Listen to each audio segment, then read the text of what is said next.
Fantastica.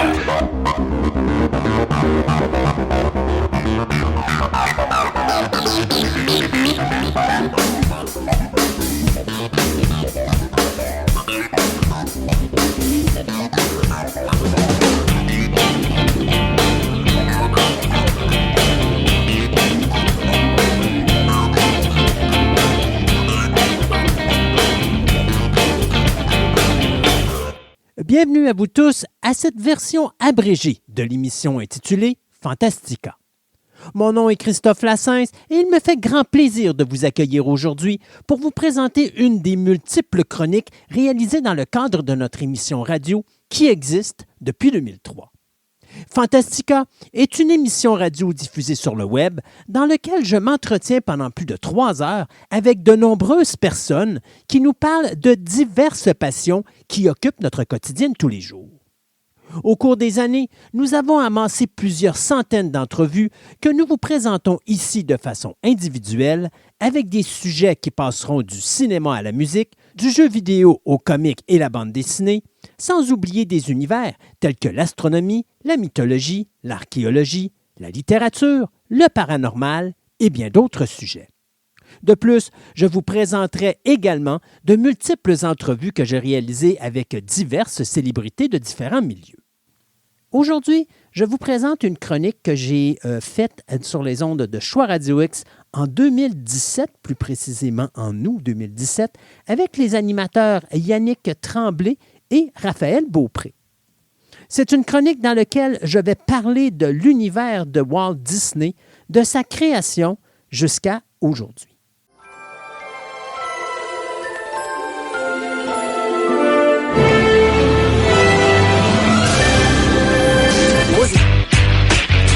Je sais pas pour toi, Raph, mais moi entendre la trame de Disney, les feux d'artifice, on rajeunit, le château de princesse. Puis là, on a des petits papillons, on a les petits yeux brillants, puis on se demande c'est quoi qui s'en vient, puis on sait que ce qui suit est bon.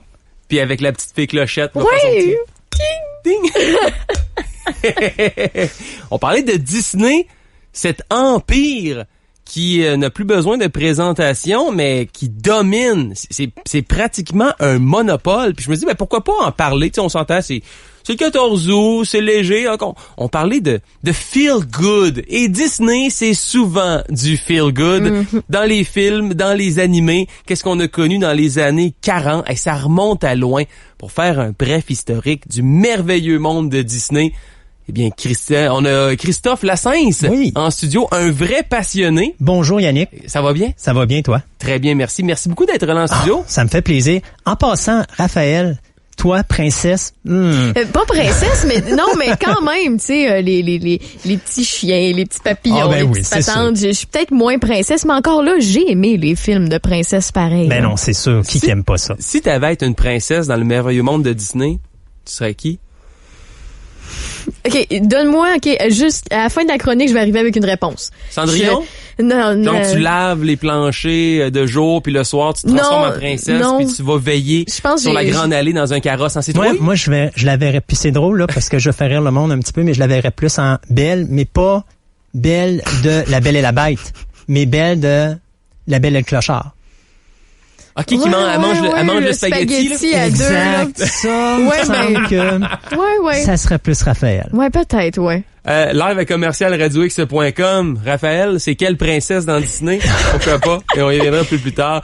Christophe, t'es un véritable passionné de séries, de films. Écoute, je suis tombé dans la marmite quand j'étais bébé. Alors oui, j'ai fait une évolution. Toute mon évolution d'être est reliée au cinéma. Alors c'est tout ce que j'ai appris ou tout ce que je connais comme individu, c'est le cinéma principalement qui me l'a apporté. Donc, aujourd'hui, on va parler de Disney. Parce que Disney, aujourd'hui, maintenant, c'est la guerre des étoiles. C'est des films un peu plus...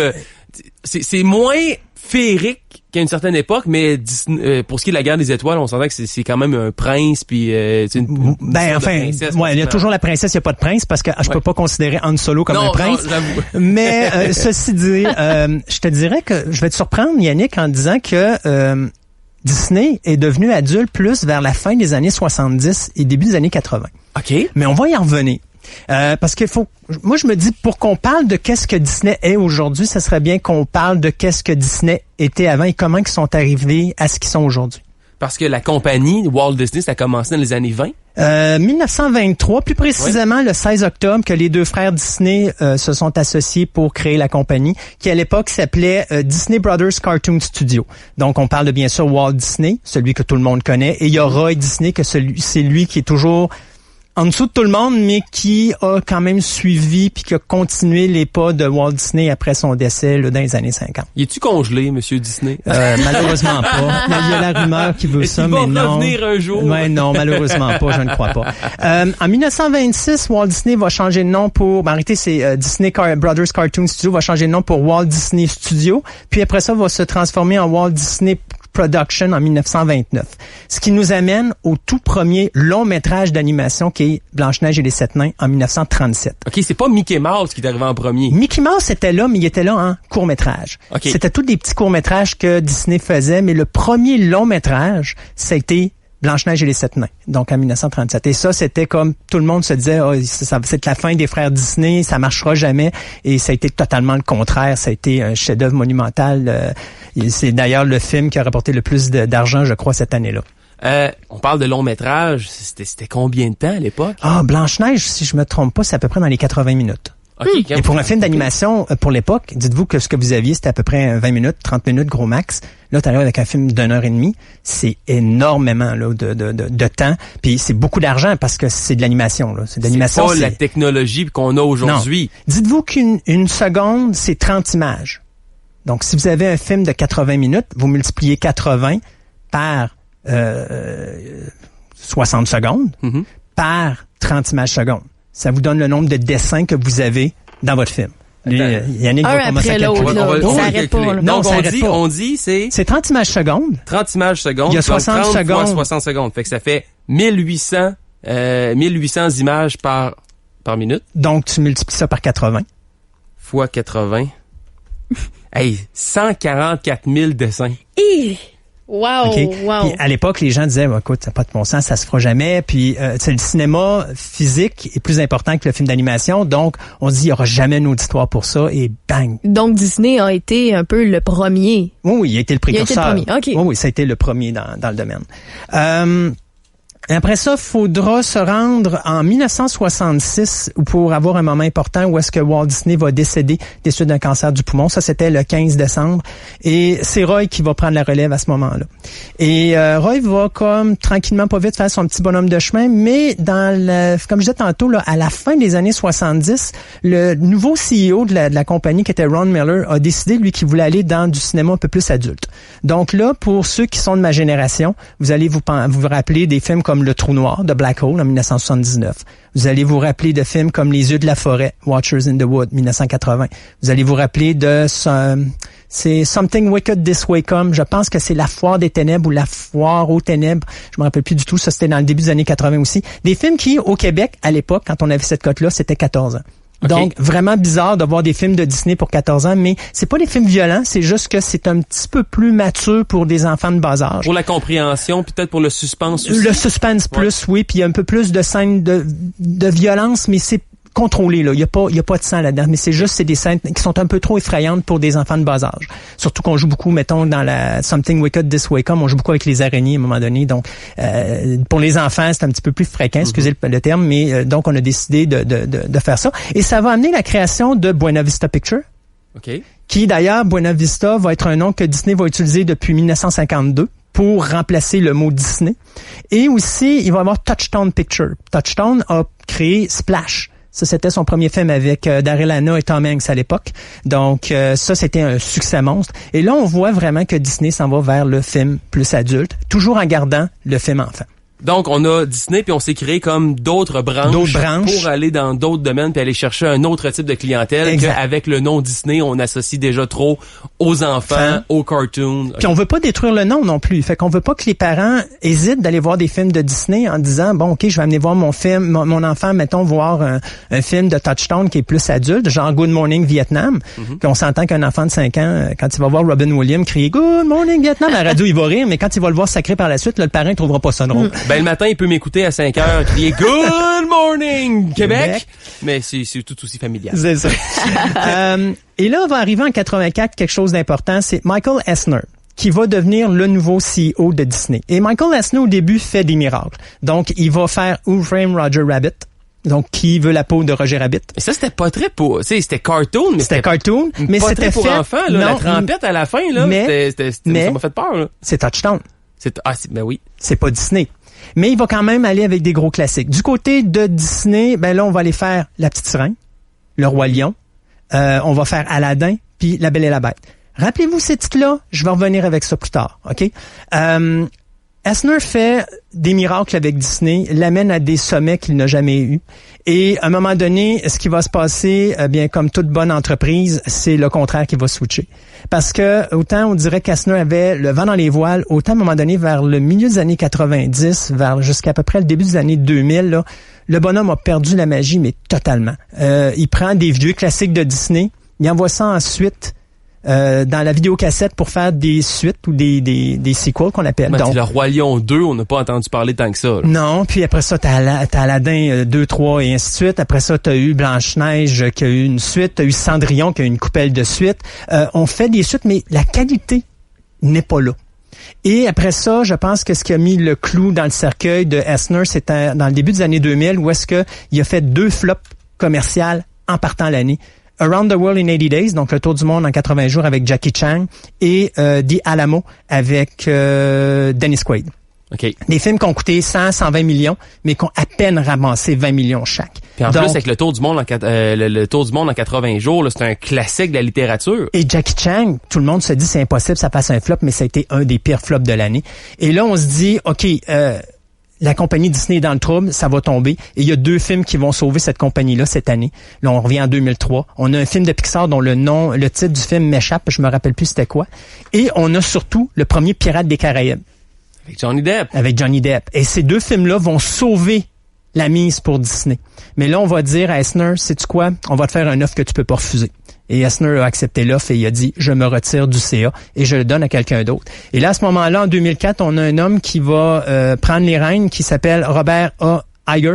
Et lui va faire quelque chose de génial. Il dit, écoutez, la façon que Disney a de survivre, c'est de donner ça à des gens qui connaissent ça. Je ne connais rien là-dedans, alors voilà, je commence mon travail. Première chose qu'on fait, on finalise les ententes qui avaient commencé en 1989 pour prendre possession des Muppets. Donc, tous les Muppets de Jim Henson, on va les ramasser. Pourquoi ça a pris tant de temps que ça? Ben, c'est parce que Henson est décédé au moment où il faisait les négociations à la fin des années 80. Okay. Et donc, il a fallu attendre jusqu'en 2003 pour finaliser cette entente-là. C'est Eisner, qui va, pas Eisner, mais Iger qui va finaliser ça finalement quand il va prendre son poste. Ton film en 2003, oui. Est-ce que c'est Trouver Nemo? Finding Nemo, exactement. Finding Nemo.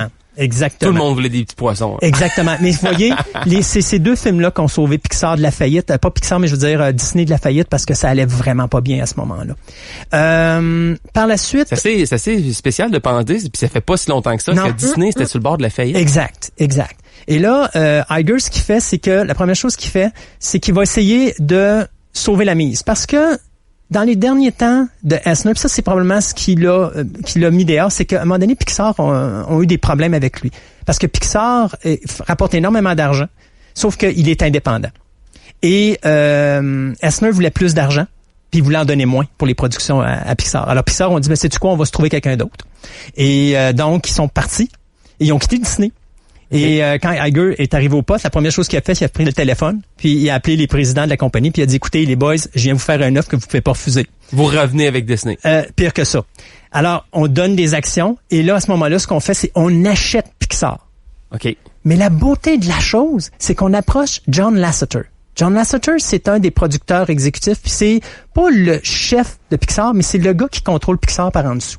Et comme Roy Disney avec Walt. Exactement. Et on dit que dans le milieu actuel, dans le monde du cinéma, l'homme le plus proche de la mentalité de Walt Disney, c'est John Lasseter. D'ailleurs, faut se rappeler que John Lasseter est le gars à qui on doit tous les films de Miyazaki en Amérique du Nord. Parce que si c'était pas de lui, on n'aurait pas eu de Castle in the Sky, Princesse Mononoke ou Spirited Away. On n'aurait jamais eu ces films-là. C'est lui qui est allé les chercher parce que c'est un malade d'animation. Et pour le Japon, c'est les meilleurs films d'animation. Le Miyazaki, c'est un dieu dans l'animation japonaise. Okay. Alors, Pixar arrive, OK, on va prendre des cotations, donc on obtient des parts dans la compagnie Disney, mais Lasseter se va offrir un poste incroyable. Alors voilà qu'est-ce qui se passe. Disney achète Pixar, Pixar prend le contrôle de Disney Animation. Bon deal. Ça veut dire qu'en réalité, c'est comme si Pixar avait acheté Disney, mais sans dépenser une scène. Ouais. Fait que non seulement ils se sont achetés, mais en plus ils prennent le contrôle. Alors Lasseter contrôle tout ce qui est Disney Animation, et à partir de là, vous allez voir un changement drastique dans l'animation de Disney. Bolt est le premier film qui est produit par John Lasseter. Avec le petit chien, là. Le avec le petit chien, exactement, ouais. Qui veut être un super-héros en réalité, mais qui n'est pas un. Et qui, justement, est produit par Lasseter. Donc, c'est le premier film de Disney d'animation qui est comme pris en charge, non pas par Pixar, par John Lasseter, mais qui, sans avoir le nom Pixar, est une création Pixar. OK. Après ça, on va continuer, puis on s'en va, parce que ce gars-là n'a pas fini, là. Il a dit, OK, en 2009, j'ai l'intention de mettre 4,24 billions de dollars pour acheter Marvel Entertainment. La production des super-héros. Voilà. Mais ça, c'est quelque chose... Puis là, je veux essayer de mettre les bons points, là. Parce que les gens pensent toujours que Disney a acheté Marvel. Non. Marvel Comics appartient à Marvel Comics. Marvel Entertainment, c'est la maison de production de Marvel Comics. Donc, tout ce qui touche au film, c'est Marvel Entertainment qui s'en occupe. Donc, Disney achète Marvel Entertainment. Dans le fond, il achète les droits. Il achète la compagnie Marvel Entertainment, mais il n'achète pas Marvel Comics. OK? C'est encore là, comme on disait tantôt, là, ils créent plein de branches. Là. Alors, c'est une branche de Marvel qu'ils ont acheté. Ce que ça leur donne comme pouvoir, c'est la chose suivante. D'abord, on respecte toutes les ententes de distribution nord-américaines. Donc, si Sony distribue des films de super-héros, ben c'est encore Sony sur le continent nord-américain qui va distribuer des films de Disney. Mais, de Disney, de Marvel. Sauf que Disney a une cote là-dessus. OK. Mais quand on va du côté européen, et c'était là la lacune des films de Marvel Entertainment, c'est que il y avait pas la puissance de Disney en arrière. Mais là, Disney prend le contrôle de la distribution. Et là, c'est eux qui s'occupent de distribuer tous les films de super-héros. Là, donc, à travers le monde. Exactement. Donc, si on parle, mettons, de Spider-Man Homecoming, qui est un film de Sony, vous allez de l'autre bord en Europe, et c'est Disney. Qui fait la distribution. Qui fait la distribution. Donc, ça va être marqué Disney, Spider-Man. Exactement. Vous allez avoir le logo de Disney au lieu d'avoir le logo de Sony comme on a ici. Donc, ça, c'est un gros achat. Et ça aussi, ça permet à Disney à mettre la main sur tout ce qui est produit promotionnel. Donc, les figurines, les packs-sacs, tout ce qui est accessoires, les verres, les tasses, les jeux de cartes, tout ce qui se fait d'accessoires promotionnels pour les films de Marvel Comics, ça va dans les poches de Disney. Wow, mais ça, je savais pas. Dans le fond, Disney, c'est pratiquement un monopole. Vous n'avez pas fini encore, là. Parce que... on n'a pas parlé de la guerre des étoiles encore. On y arrive en 2012. Et là, c'est la petite jambette à 20th Century Fox de Disney qui va cogner à la porte de Lucasfilm qui dit « Georgie, on a une offre à te faire que tu peux pas refuser. » Pour moi, là, Disney, ils ont déjà vu le parrain à multiples reprises. Donc... ils achètent Lucasfilm. Et ça met en colère 20th Century Fox parce que 20th Century Fox, c'est leur vache à lait. Oui, parce que ça a commencé avec tram-tam, tram-tam, après ça, c'était dans une galaxie très lointaine. Exact. Et là, maintenant, on n'a plus ça. C'est Disney. On a Disney, exactement. Et donc, ça l'a coûté 4,6 billions. Ça a coûté moins cher à aller chercher Lucasfilm que Marvel Entertainment. Mais un bon investissement parce que là, ce que ça fait, ça positionne Disney dans un... Écoutez, c'est incroyable, là. Pensez-y. Ils ont Pixar Animation. Ouais. Ils ont Marvel Entertainment. Et ils ont Star Wars. Indiana Jones, ils n'ont pas touché encore, là. C'est vrai. Ça s'en vient. C'est vrai, ça. OK? Ils n'ont pas touché à ça. Et il y a tout ce qui s'en vient avec Lucasfilm. Donc, vous avez tous les produits promotionnels. Donc, figurines Star Wars et ci et ça, là. Tout ce qui avait une cote pour Lucas à cette époque-là, Disney ramasse tout ça, là. Puis on avait peur aussi, si on revient avec Star Wars, que Disney qui pogne la guerre des étoiles, comment ça va virer, tout ça. Mais finalement, ça a été un succès au box-office. Juste Rogue One, qui était comme la première histoire dérivée, où entre deux films avec des personnages nouveaux, ça a été un succès. C'est un peu plus dark, puis un peu comme on a fait avec Batman en titre de comparatif, là. Puis ça a été un succès. Là. Exact. Ça va dans les poches à Disney. Puis faut se dire aussi, il y a beaucoup de gens qui aiment pas tellement épisode 7. Ouais. Mais quand même, épisode 7 est quand même un film qui a ramassé presque $1 billion sur le continent nord-américain. Là, faut le faire, là. Épisode 7, c'est la menace fantôme, là, avec Non. Épisode 7, c'est le nouveau, là. C'est la Force, The Force Awakens. La raison, moi, puis vous savez, regardez ce que je viens de vous montrer, là, comme démarche, là. Puis tantôt, je te disais, ils savent jouer au poker, mais je vais changer ma phrase et je vais dire, ils savent jouer aux échecs. Okay. Je pense que le jeu d'échecs s'applique mieux à ça. Ils posent les pions. Et Disney sont pas stupides. Ils ont un gros contrôle sur l'univers de Star Wars parce que c'est quelque chose qui leur a coûté très cher, puis ils savent ce que ça va rapporter en argent. Alors pour moi, je dis toujours aux gens, épisode 7 est une mise, on a bougé un pion sur l'échiquier. C'est-à-dire, épisode 1, 2, 3, dont la menace fantôme, ont déçu beaucoup de monde parce que on a comme sauté trop technologique, on était trop high-tech, moins humain, moins épisode 4, 5 et 6. Ouais. Et donc, les gens ont été pas mal déçus. La job de Disney, c'est de dire aux gens, OK, vous pensez qu'on est juste des gens qui font des films de kids, il faut qu'on vous prouve que c'est pas le cas. Épisode 7 est un film de placement. C'est-à-dire qu'on est allé rechercher la mentalité d'épisode 4. On est allé chercher plein de choses. Oui, je suis d'accord, pour plusieurs, vous allez dire c'est un remake d'épisode 4 et épisode 5 réunis ensemble. Vous avez tout à fait raison. Mais n'empêche que je suis certain que quand vous êtes allé voir le film, votre petit cœur d'enfant de 1977, quand il écoutait Star Wars, il a recommencé à battre. À voir les X-Wing, à voir Han Solo. Les TIE Fighters, tout était là, Darth Vader, tout ça. Donc, c'était un film de placement. C'était juste pour montrer aux gens, regardez, on est sérieux, on s'en va dans cette direction-là. Rogue One, là, c'est le contrôle de Disney. Là, on montre vers où on s'en va avec l'univers. Et oui, on voit que c'est un univers qui est beaucoup plus mature, mais il est contrôlé. Faut se dire que le réalisateur, c'est Edward, son nom de famille m'échappe un petit peu, mais c'est lui qui avait donné Godzilla, le dernier Godzilla qui est sorti récemment, avait fait le film, et Disney, il y avait certaines affaires qu'il n'avait pas aimées, et là, il avait décidé de refaire des reshots de films sans son autorisation. Oui. Gareth Edwards? Oui, c'est ça, Gareth Edwards. Et donc, ils ont filmé des séquences, dont la séquence finale où on voit Darth Vader qui utilise la force là, pour justement essayer d'empêcher les rebelles de quitter le vaisseau. Tout ça, c'est toute une séquence que Disney a refaite. Le combat sur la planète était beaucoup plus violent et beaucoup plus dark que ce qu'on a vu là. Ils ont allégé ça pour pas que ça contamine trop le nom de Disney, tout en restant respectueux de l'univers de Star Wars. Mais on voit quand même, j'avais peur, moi, de Rogue One à cause de ça, parce qu'on parle que c'était, je pense, le plus gros budget de reshoot ou de retournage, là, ou de séquences retournées de toute l'histoire du cinéma, et pourtant c'était un petit délice, ce film-là. Et on a vu vraiment la direction, et je pense qu'épisode 8 s'en va plus dans cette direction-là. Au mois de décembre. Oui, qui s'en vient cette année. Donc, vous voyez vraiment que Disney là place bien ses pions. Est-ce que j'ai fini? Non. Parce que, tantôt, rappelez-vous, je vous ai dit, la petite sirène. Ouais, le Roi Lion. Le Roi Lion. Rappelez-vous ces titres-là, hein? Ben, regardez ce qu'ils ont fait cette année. Beauty and the Beast. Ouais. Beauty and the Beast, La Belle et la Bête, c'était pas le premier film qu'on a fait d'animé, c'est-à-dire nos films d'animation de l'époque, puis de les refaire en film avec des personnages réels, c'est pas le premier qu'on a eu. On a eu, excusez-moi, on a eu Maleficent, qui est un genre d'adaptation de Blanche-Neige. Oui. On a eu aussi, faut pas que je me trompe là, Sorcerer's Apprentice, donc l'apprenti sorcier, qui est un genre d'adaptation d'une courte histoire qu'on a eue dans le film Fantasia en 1940. On a eu aussi Alice in Wonderland de Tim Burton, faut pas l'oublier celui-là, et on a eu le livre de la jungle de Jungle Book, c'est vrai, qui a été fait par Jon Favreau. Mowgli, exactement, qu'on a fait avec des personnages réels. Donc là, on est parti sur une dérape, puis là, on s'est dit, OK, on n'a pas assez sur la table, let's go, on en rajoute. Alors, on a présentement en préparation le Roi Lion. En vrai? En vrai? Wow! Là, dites-vous que c'est fait par Jon Favreau, celui qui nous a donné Iron Man 1, 2 et 3, qui a été également le réalisateur de Jungle Book. Donc, il va faire le film comme Jungle Book. Donc, les animaux étaient faits en synthèse. Donc, tous les animaux de Lion King vont être faits en synthèse également. Aladdin. OK, wow. S'en vient, ça c'est Guy Ritchie qui va le faire.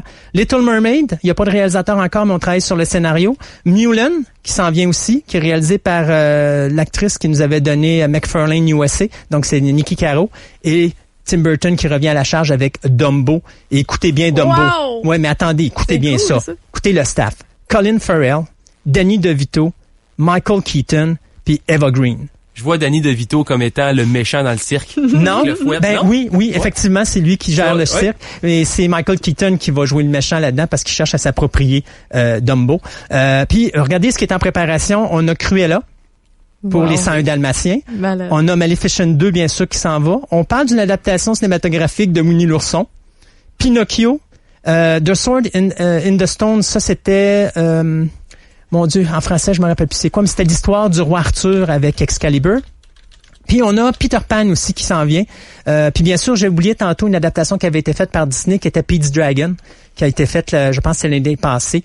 Donc ça aussi, c'est des affaires qui s'en viennent. Puis on a Mary Poppins Returns là qui s'en vient, qui est la suite de Mary Poppins, le film avec Julie Andrews. Fait que là, je sais pas si vous voyez là où est-ce quand je vous disais Disney est un monstre qui est inarrêtable. Là. C'est incroyable. Vous avez encore 4 années, si je me trompe pas, incluant cette année de Star Wars qui s'en viennent. Vous avez Indiana Jones qui n'ont pas touché encore. T'es-tu correct? Oui, je le trouve pas. OK. Vous avez... Ça va pas long. Vous avez... J'ai perdu mon idée. Vous avez Indiana Jones qui n'a pas été touché, c'est ça. Donc, vous avez Star Wars. Vous avez tous les films de Pixar qui continuent à avoir lieu. Vous avez les Muppets qui sont là encore. Puis, là, vous avez Marvel Entertainment. Ce qui fait que... Ça va bien, les films de Marvel. Ah, ça va très bien, les films de Marvel. Si on compare, là, avec... Merlin l'Enchanteur? Merlin l'Enchanteur, c'est ça. Si on compare avec l'autre univers, là, DC Comics, des fois, ça tire un peu plus de la patte, là. Ah, mais là, encore une fois, Yannick, je vais te surprendre. Parce que vois-tu, si je vais avec le box-office cette année, là, le premier, bien sûr, c'est La Belle et la Bête. OK? Ouais. Il y a 500 millions de ramassés sur le continent nord-américain. Le deuxième, c'est lequel, d'après toi? C'est pas... c'est Spider-Man? Non, mais je vais te dire que c'est la première fois que cette super-héroïne a un film. Wonder Woman, qui vient de dépasser le 400 millions et qui ne sera jamais rejoignable. Donc, le 1 et le 2 vont rester là jusqu'à la fin de la présente année. Beauty and the Beast, il y a personne qui va le rejoindre, puis Wonder Woman, il y a personne qui va le rejoindre. Là, tout le monde va dire, ouais, mais Star Wars s'en vient. Mais Star Wars arrive aux fêtes de Noël. Et le 31 décembre, c'est la fin des box-office annuels. Donc, c'est impossible pour Star Wars d'aller chercher ces films-là parce qu'il va pas aller chercher un 5 ou 600 millions en une semaine parce que je pense qu'il sort juste, je pense que c'est le 18. En tout cas, c'est 2 semaines, là. Dans ces eaux-là, ouais. À moins vraiment d'un miracle. C'est tant mieux pour Disney si ça arrive là. Mais, tu vois, Warner Brothers a fait une petite jambette. Ils sont passés numéro 2. Mais numéro 3, c'est Guardians of the Galaxy 2. Aussi. Et numéro 4, c'est Spider-Man, qui est fait par une association entre Buena Vista, donc Walt Disney, et Sony. Parce que, pourquoi Disney a des droits sur Spider-Man, vous allez me dire, parce que c'est Sony normalement qui fait ça. Rappelez-vous Avengers, pas Avengers, mais Captain America Civil War. Oui. OK? D'où on l'a aperçu pour la première fois. Exactement. Il y a eu un deal qui s'est fait entre Sony et Disney. Où est-ce que Disney ont dit, écoutez, on voudrait vous emprunter Spidey. Puis en échange, nous, on va faire ça, on va vous donner Iron Man pour Spider-Man Homecoming. Donc, un petit échange de service. Ouais, un petit échange de service et un petit échange de recettes parce que Sony est allé chercher une petite cote sur Captain America. Ouais. Puis là, Disney va chercher une petite cote sur Sony Homecoming. Donc, d'où la raison pourquoi ils ont présentement, ils touchent à 3 des 4 premiers titres du box-office de 2017. On recule en 2016 pour le fun. Rogue One, numéro 1. Finding Dory, la suite de Finding Nemo, encore Disney. Numéro 3, Captain America Civil War. Le numéro 4, c'est Secret Life of Pets, qui est le seul compétiteur véridique à Disney, qui est Universal Pictures. Et après ça, au numéro 5, on a Jungle Book, que je parlais tantôt, le livre de la jungle. Ouais. Donc, vous avez en 2016 4 des 5 top box-office qui est par Disney. On recule encore 2015 pour le fun. Oui. Star Wars épisode 7. Numéro 1. Après ça, là, on a Universal avec Jurassic Park. Avengers Age of Ultron, numéro 3, pardon. Inside Out, Pixar, numéro 4. Puis Furious 7, qui était à ce moment-là, Universal Pictures encore, qui est numéro 5. Donc encore 3 des 5. Pourquoi j'en remonte jusqu'en 2015?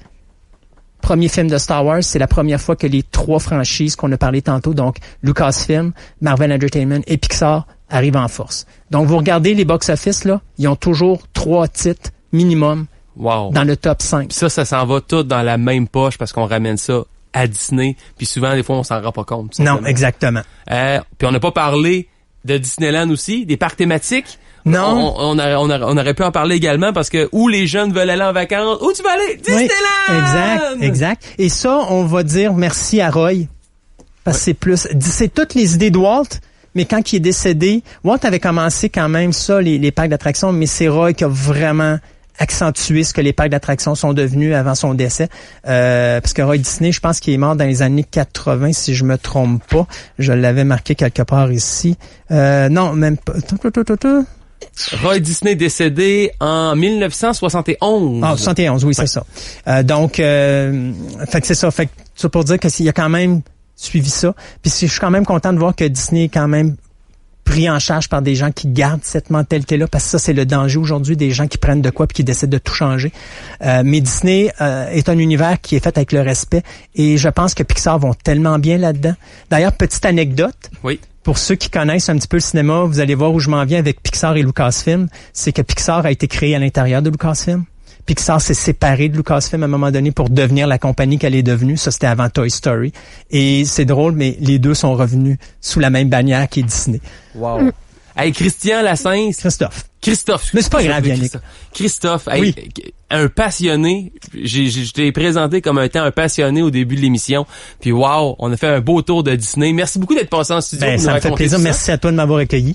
Christophe Lassens, un vrai passionné. Je vous invite à aller réécouter le tout un peu plus tard en journée sur radiox.com. Nous, on s'arrête quelques instants et au retour, on poursuit cette merveilleuse émission, et ce, jusqu'à midi. Tu vois, je suis merveilleuse. Wow. Il manquait juste la fée clochette.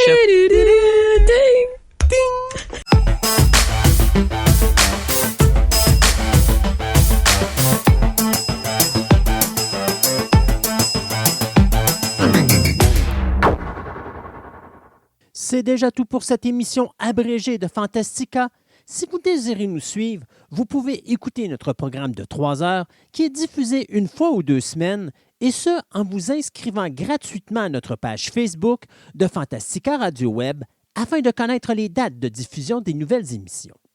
De plus, il vous est possible de vous rendre sur notre site web au www.fantasticaradioweb.com, Fantastica avec un K, afin d'obtenir plus d'informations sur cette émission, mais également sur mon podcast Programme Double, dans lequel je vous parle de la création de divers films qui ont marqué l'histoire du cinéma.